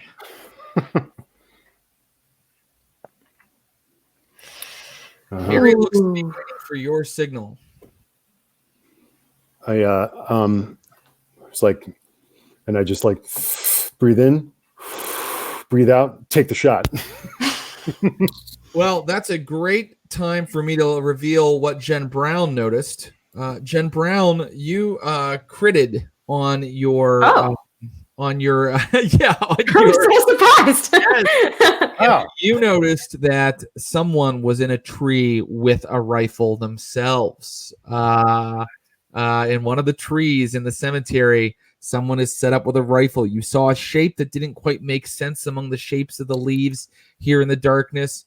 And because of your crit, I will allow you, before Curtis takes the shot, to let him know. You can. We're gonna just zip back a second because I didn't know Curtis was about to do that. So you can let him know about that first if you like. Yeah, I'm gonna shout, "Curtis, the tree!" What? Okay. Curtis, I'm not going to do double jeopardy here. Jen got critted her roll. She's able to exactly show you where the other sniper is. Okay. Whip around. Yeah, and so you move around to him instead. Oh, wow, this is amazing. And I think he was planning on shooting at Mary. So he's maybe caught a little off guard by the fact that someone just shouted behind him, a woman. Great. And so he's going to shoot at Mary. You're going to shoot at him. Jen, would you like to do anything this round? I'm going to run to Mary. Okay, great. And we'll see what Churchill and Mary decide to do. But here we go, Curtis. Go. Curtis, what is your dexterity plus firearms roll? Critical success. Yes! 7 successes. Oh my God. Curtis, because of Jen Brown's sharp eyes, you blast the sniper out of the tree before he gets a shot at Mary. And that's when Churchill's like, fuck! And back to him. Mary takes him by the shoulder and pushes him to his knees. And Churchill is now waiting for you. Mary, as we know, has a tremendous amount of potence and other weapons to bring to bear. So she now has her claws at and Jen Brown, you're there. You ran this round. You've run to Mary, and Churchill's like looking up at you. And Jen Brown, you catch sight of the grave because they're standing right there on the grave. And that grave reads Churchill Jackson, hardworking husband and father. And beside it, Layla Jackson, devoted wife and mother. Both died in 1976. But Curtis, I want to know what you want to do now. Do you want to go take a look at that sniper, or do you want to go talk to Churchill, Mary, and Jen, who are over by the grave? It looks like they're under control. I want to do that thing where like the weapon is still on them, but I'm like scooting back to like take a look at who the sniper was to see if it's anyone I recognize. It's no one you recognize, but human. It's human. Yeah, this isn't a kindred. An older man has fallen out of the tree. He's kind of struggling to get his balaclava off, and you see he's like an older African American man, and he looks like he might even be in his 60s, and he's kind of like bleeding out. And Curtis, I want you to just make a very quick intelligence plus awareness roll. Okay. Intelligence. Oh, Würfeln. Oh, this is off. 2 successes.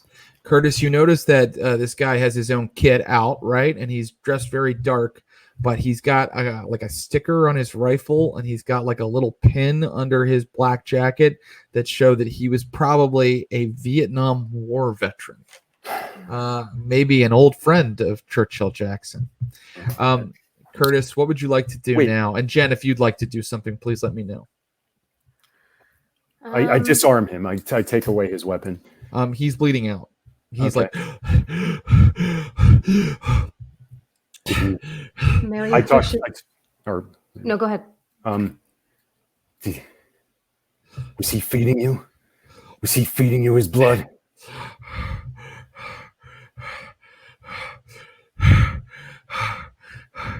No, Dracula.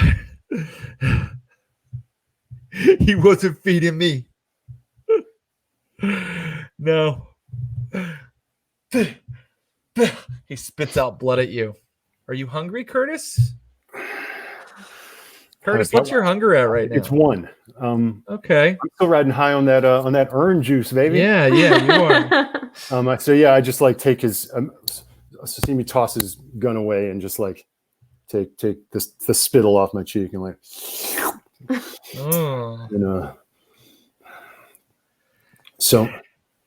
and I'm just like, son of a bitch, and I turn around and begin walking towards Churchill. It's like, so apparently your respect for the precious masquerade only goes so far. We're just telling anybody what goes on. I mean, the sheriff needs to know when to break the rules. Ty would never break the masquerade, would you, Ty? No, sir, Church, says the old man from behind you. Oh, it's a good thing to know that what makes a good leader is knowing when to break the rules. And I shoot him in the head. Firing already. I shoot him in the head. Fuck it. I'm the guy who pushes people out of windows when I feel cornered. I'm done with this shit. I'm like, yeah, I shoot him right in the face. Okay.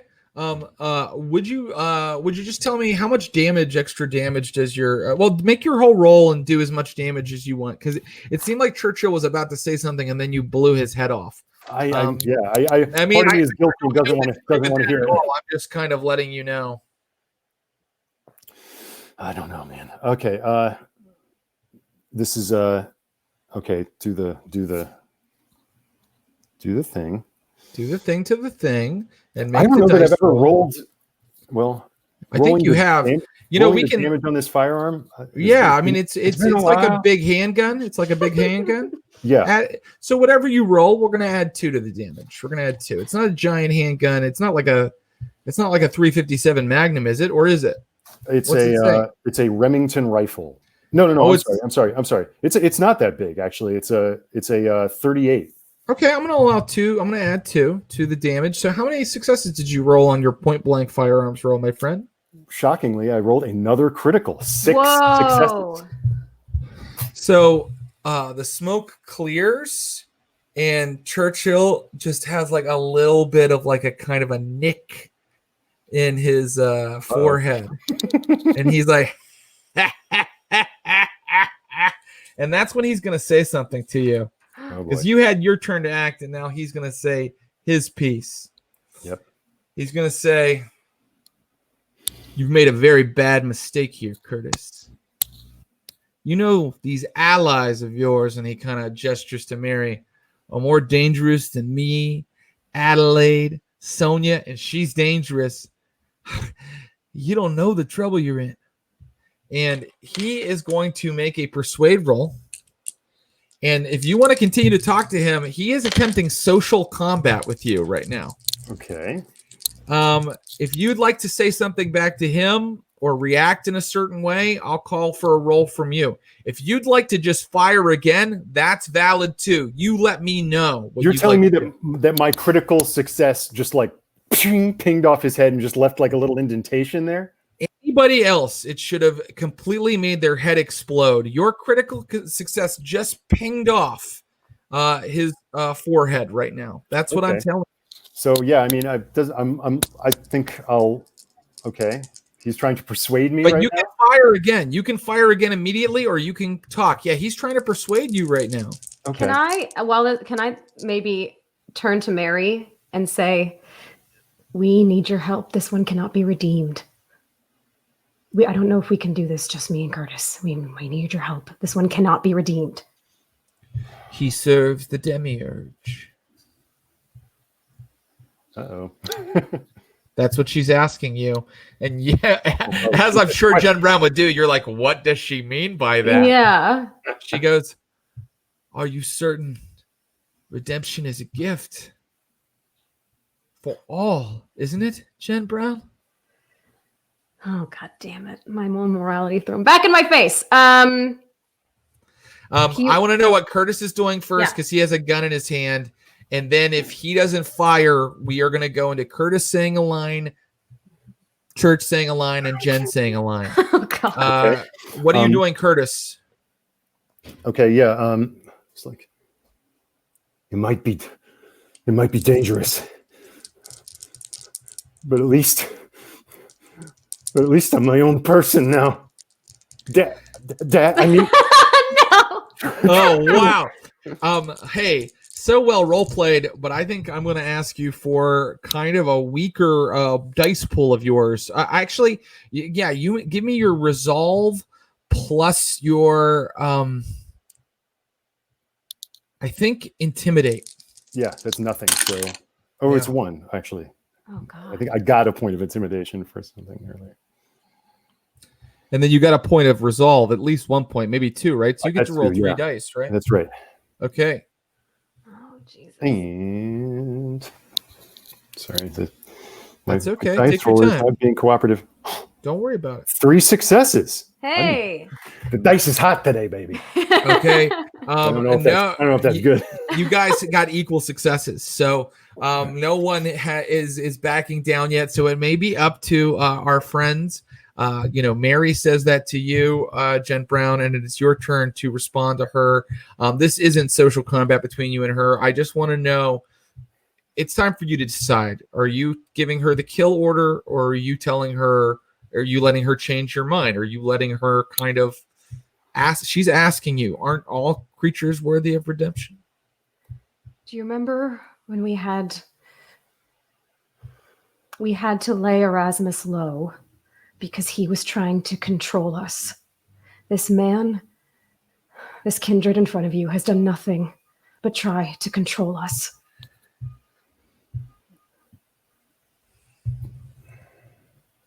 Freedom. Her claws grow out of her fingers. She puts them to his neck. And at first, she's just scraping stone for a full round. And then suddenly, his neck gives and she rips open the side of his throat. Blood splashes out. And Churchill Jackson's like...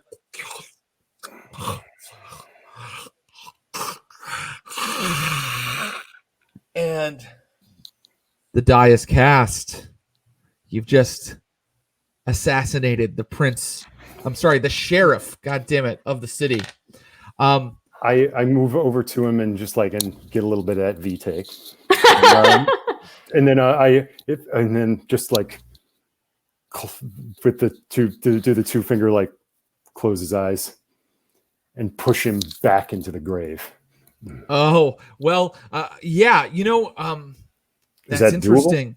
He didn't leave a hole. He kind of came out of the ground. Ooh. But that was so cool that what you just said that I'm going to rule that you kind of kick him into this sort of weird area where he turned up the earth. And so now this man has been laid so low. He's kind of laying in a pool of mud, and his vitae, his precious kindred vitae, is now mingling with the mud of the earth. And I'm going to go back to Miles Vanderbuck for a moment. Okay, here we go.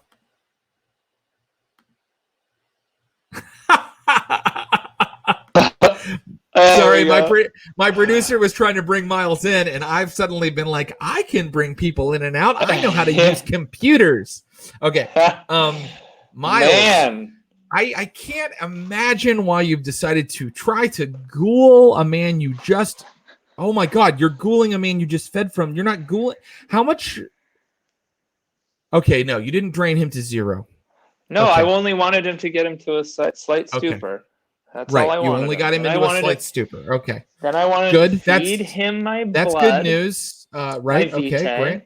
And then Mhm. I want to turn the color of my demeanor on its head and immediately unpink myself and immediately intimidate and immediately turns out I do have some social abilities, immediately daunt with my presence Yeah.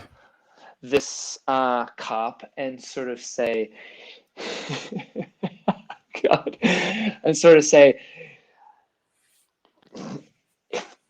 If you don't do everything I tell you to do tonight, I am going to rip your head off from your body. You like the taste of this? Little boy, you like the taste of what's coming out of my wrist? Sure you do. Sure you do. And if you do anything I tell you not to do, it's curtains. and like, fangs. Great. I mean, normally for a daunt roll, you might roll your presence plus intimidation, but given that you've fully prepped this guy, you've prep cooked this guy for some presence, I feel like you've completely shattered his entire worldview in the space of a few minutes. So I think that this guy is going to, at least for right now, do whatever you tell him to do. And what are you telling him to do? I say, okay, now first up, you're going to answer some questions. The girl, the woman, the CEO that they brought out of here, did they bring her out alive or dead? She was dead. Where'd they bring her to? What hospital? Damn it. What fucking hospital? They knew she was dead. She was long dead. They took her to the medical examiners. I can take you there. Let me take you there. I'll take you. Yeah, that's what you're going to do. You're going to take me there. You're going to go over there, get your squad car, and you're going to bring it right here, and I'm going to get in. You understand? Absolutely. So you see him walk out in the alleyway, and someone's like, Carson! And he's like, I'm being called away. And then he kind of like walks off, and you're waiting. Woo! Squad car pulls up after about 4 minutes. Great. I grab my katana because I have a katana now, which is great. Old man vampire samurai. I open up the door, the front door. Yeah. I'll ride shotgun with this guy and get in. I say, now drive. He begins driving, and he's not going far. He tells you that the medical examiner's office is just not far away. And Miles, I think that you need to give me a rouse roll for that feeding of the ghoul to see if you get hungrier, because you fed on him, then you fed from him. So let's see, or no, you fed on him and then you fed him. So let's see how you do. I'm feeding all kinds of little bits. Blood in, blood out. Blood out. Hey, it's money. Success. Okay, great. You're not any hungrier. And finally, he pulls you up to this like kind of low slung brutalist building that's a couple blocks from the Allegheny River. And up a short flight of stairs, you can kind of enter the medical examiner of Allegheny County's offices.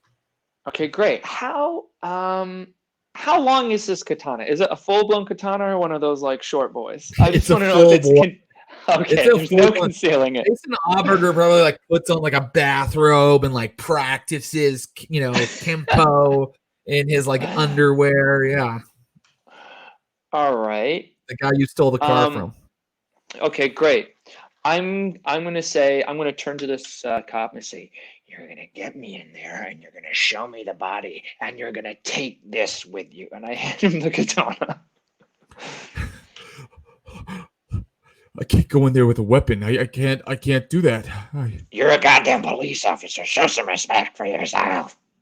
You can do anything. You're powerful now, don't you understand? I've given you the greatest gift you'll ever get. I don't understand what's happening. I don't understand. Just do what I tell you. I'm sorry. Bring You're gonna need to roll again. The presence, it casts a spell for a little bit, but don't worry. I'm not gonna double jeopardy you too much. He's not like running off and attacking you or anything. He's having a moment. He doesn't know if he can do it. Fair enough. So what I'm doing I want you to continue to daunt him with a presence plus intimidation roll. as you wish, my friend. Ooh, 1 success. Okay, follow me.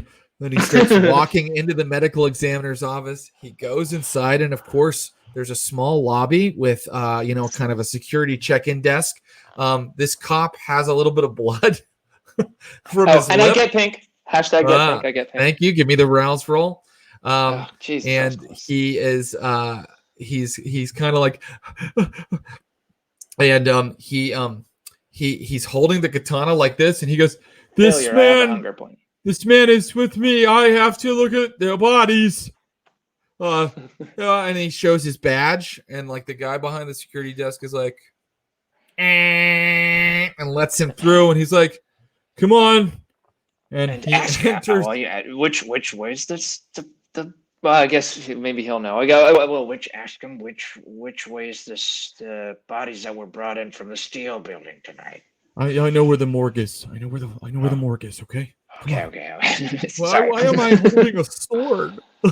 You're holding a sword because you're a good little boy, and you're gonna get a good treat at the end of this. Don't you worry.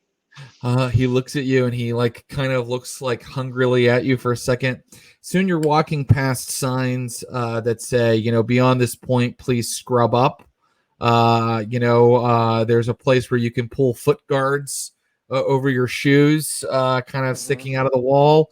And there's a big heavy door, and he kind of knocks on it and waves to somebody inside, and that door opens, and you're looking into the morgue, like you may have seen on all of your favorite Pittsburgh cop shows: Pittsburgh PD, Pittsburgh Justice, Pittsburgh Blue. Pittsburgh Gavison edition. No, hey! Okay. There is a morgue attendant in there, and he's like wiping his brow, and you can see he is surrounded by bagged bodies. And he's kind of wiping his brow, and he's like, "Yes."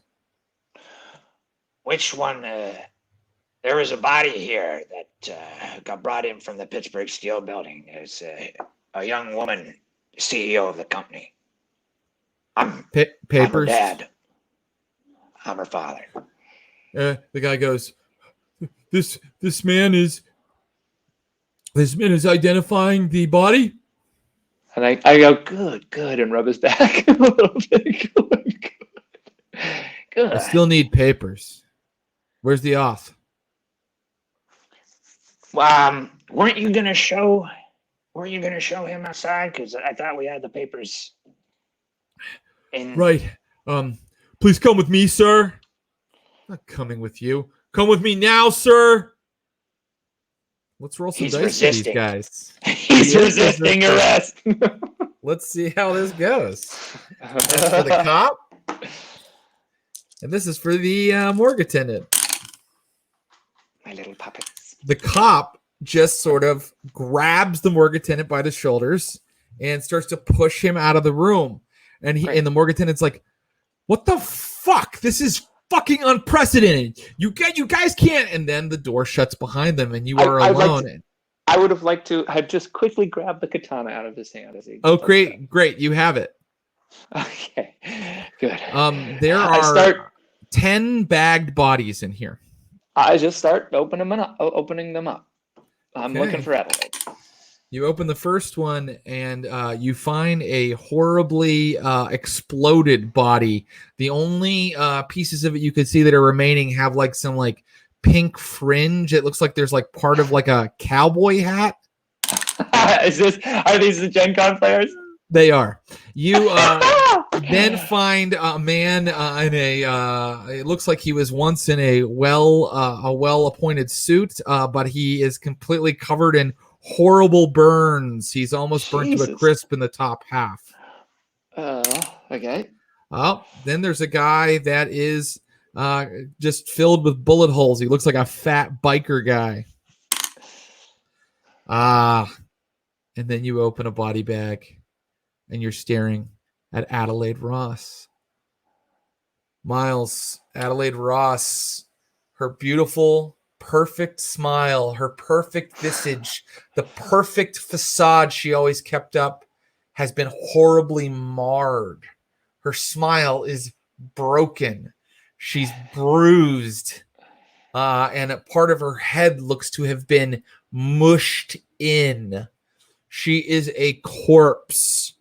And I can tell you that the blood bond is gone while she's in torpor like this. But I want to know how Miles reacts to this. It's complicated. Because she owned him, she controlled him, but at the same time, she took care of him. In some ways, she reminds him not so much of his daughter, but of like a younger version of his wife when they were young and free. But he's angry at her. That's the thing. Because she did to him what all the powers that were lorded over him in his waking life, in his alive life, did to him for all those years.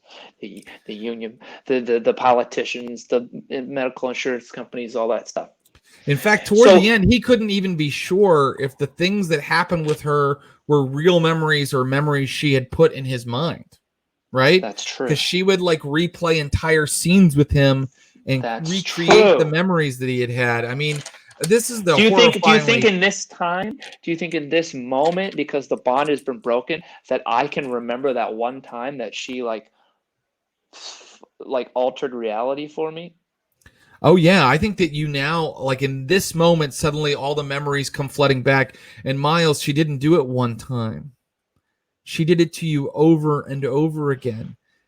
She often, when you met her, was actually like almost like going like into a nervous breakdown, and then would just make you remember her being strong and sexy and powerful later. She would just alter the memory later because she didn't want you to see her weak. And all of these memories come flooding back. And Miles, it is so traumatic and awful. I want you to make a willpower roll. And I want you to get 2 successes. My willpower is barely anything now. So I have 3 in the pool and 1 hunger. Let's see. You wanted how many successes? I need 2 or something is going to happen. Oh, okay. I think you're going to react. You're going to frenzy if you don't make. And actually, you're a brouhaha. You're a brouhaha. That's why I actually, instead of extra successes, how many willpower do you have? I had 3 and 1 hunger, and I got 2 successes, but I would happily fail this roll. This sounds cool. Yeah, I think I did it wrong because you are a brouhaha, so you should have taken 2 off of that roll to resist a frenzy. And you got 2 successes, you said?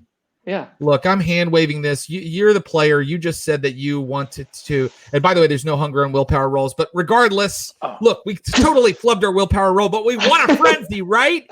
Yeah, let's frenzy. Then let's fucking frenzy. What happens? What happens in this moment? He starts to shake. Everything that has happened, not only with him and Adelaide, but with everything in the union, in his life, with his wife's death, everything, it all comes back to him. And this is the moment that he takes control. And he takes the katana and just lops off her head. And if it doesn't go the first time, he keeps hacking at it. And every flick of the blade where he brings it back up, blood goes all over the wall. And he doesn't even notice that he's making just an absolute mess. Blood splattering everywhere until the head is off. And when it's off, he grabs it by the hair and says, "Now who's in control?" And then throws it in the corner and leaves. Great. I want to quickly narrate his exit. What is he using the exit? Is he intimidating his way out? Is he sneaking out? How is he getting out? Well, I think it depends what he first sees when he leaves the door. Is it like the officer and the more guy like scuffling, or is it a clear hallway with like one? Oh, they're out there. They're out there like in it. Like, in fact, it looks like the cop is now like kind of letting go of the guy and sort of like kind of like helping him up and like apologizing. That guy's apologizing. It looks like he's sort of that altercation. Right. Yes. It's the end of your presence. So,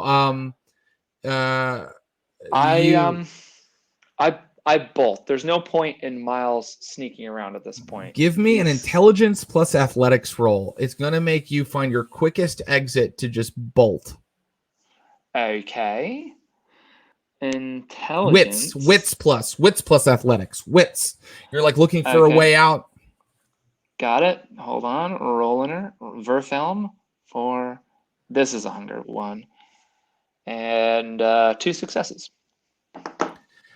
Miles, you find that there is a back entrance to this kind of morgue room where like EMTs can just pull up and roll off the bodies so that they're not like, banging them up the front steps of the medical examiner's office. And that is the place you exit through. You kind of jump into the back of an ambulance and then crawl out of there and off into the night. And now, old dude covered in blood with his katana. I'd like to bring back all of my players. Clint, can we bring back Curtis, please? Wow, everything has changed. Yes. Everything has changed so much. I want to narrate 2 cliffhangers for our party. 2. Two cliffhangers. The first is that an enormous force of anarchs like descends on the haven of Miss Sonia, the Nosferatu Primogen, in Polish Hill. Like, and they're like all in like, dark clothes. They're carrying guns and knives and stuff. They break into her home and it's completely dark except for a human man watching TV, right? Oh. And they are like, "Where is Sonia Nowak? Where is Miss Sonia?" And he looks at them and he goes, "She asked me to have you tell you my story. The only thing I want to say is that you work hard your whole life." Jen, if you were there and you're not, you would recognize this as the father of the family that owns this house. You work hard your whole life to find a place for yourself, to build a house, to build a family. You put everything into it, like your dad did and your granddad did. Tradition. But I got kids. Shut the fuck up, man. The anarchs are like, "Fuck you, get him." And they've like got him by the arms. And he's like, "You got kids? They never appreciate it. That's the problem with the younger generation." "Oh shit, he's got a bomb!" Now they grabbed him. They see that his coat is open and he's got a bomb strapped to himself. He's like, "The younger generation, they never appreciate it." Sonia's house explodes. It's army of 30 war zone. The army of 30 anarchs you sent to it is possibly wiped out in a moment. The second cliffhanger I'd like to leave you with, it happens later. It's the next day. It's the day after Revolution Night. You can't see their faces in this shot I'm setting for you. You just see muscular bodies, one of whom is in like a state trooper uniform. Yes. And they're watching some security footage on a monitor of Miles Vanderbuck in a morgue bringing a sword down over and over onto a dead body.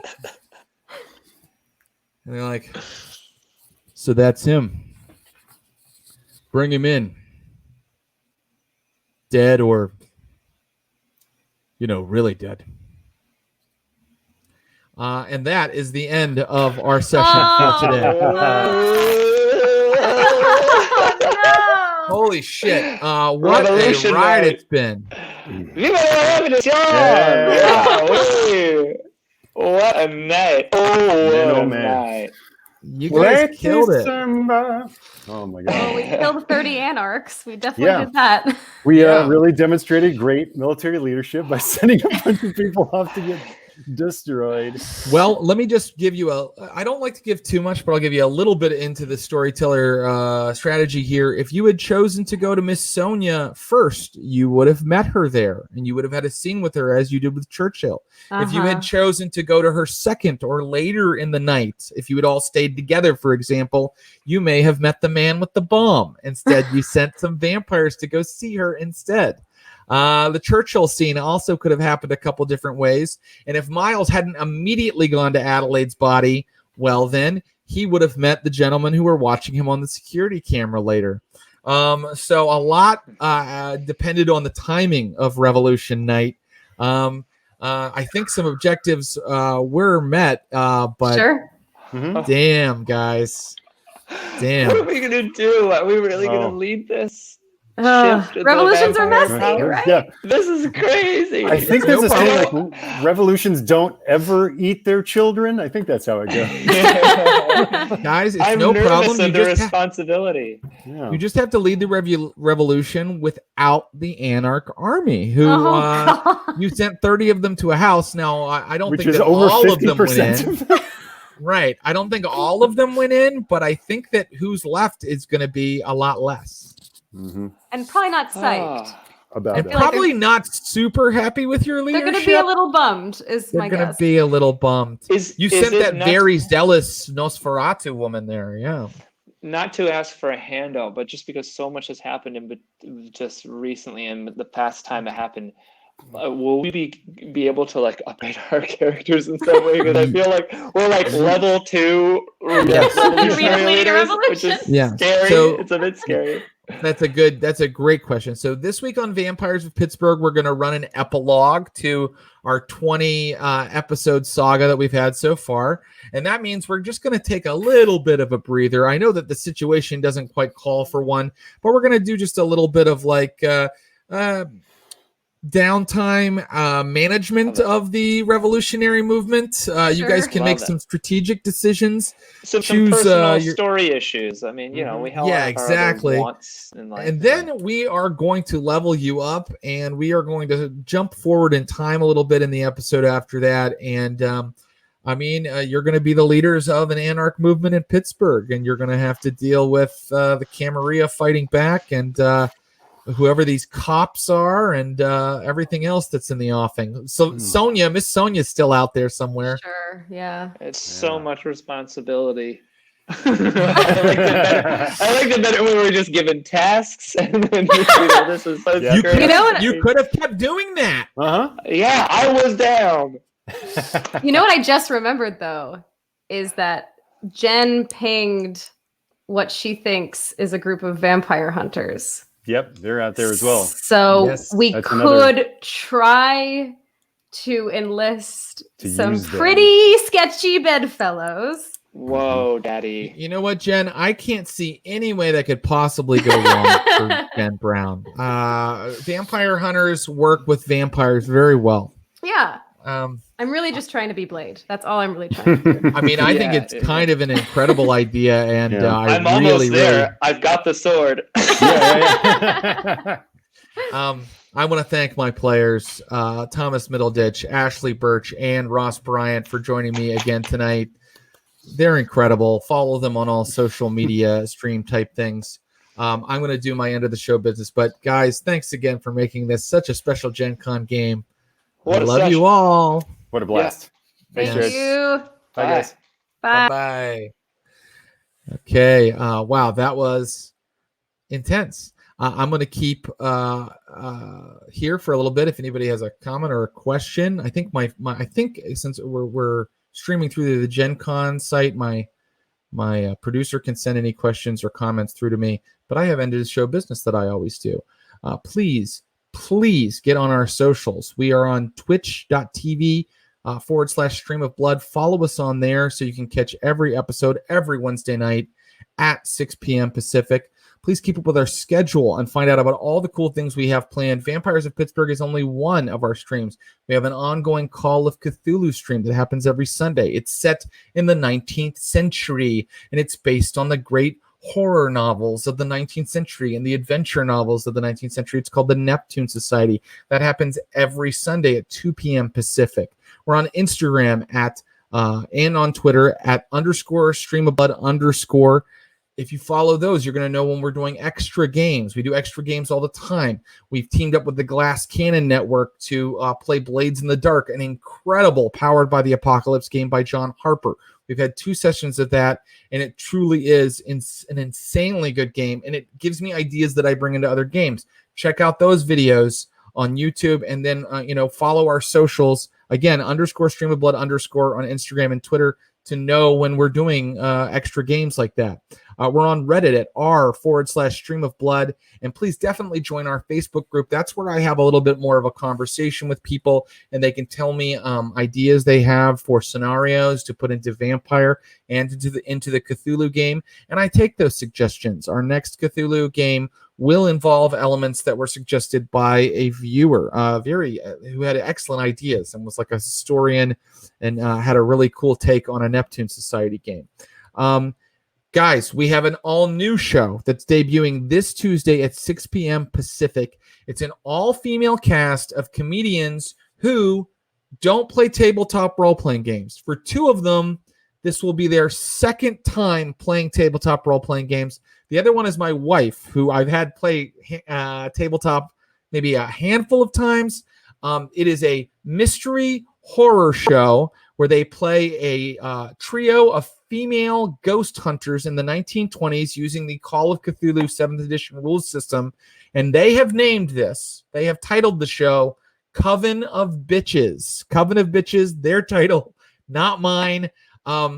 This is going to be complete chaos. If you think Vampire is chaos, wait till I play with these girls. They're so incredibly funny. If you want to look up their comedy, it's Kara Klenk, Lisa Traeger, and Megan Gailey. And they will be portraying these, early 20th century ghost hunters in the 1920s, running around Arkham in a Model T Ford, looking into the various hauntings that are happening in Lovecraft country. That's 6 p.m. Pacific on Tuesday, August 4th, 9 p.m. Eastern.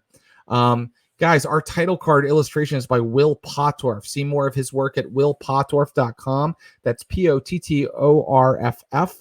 And Ross Bryant does a lot of our in-game artwork.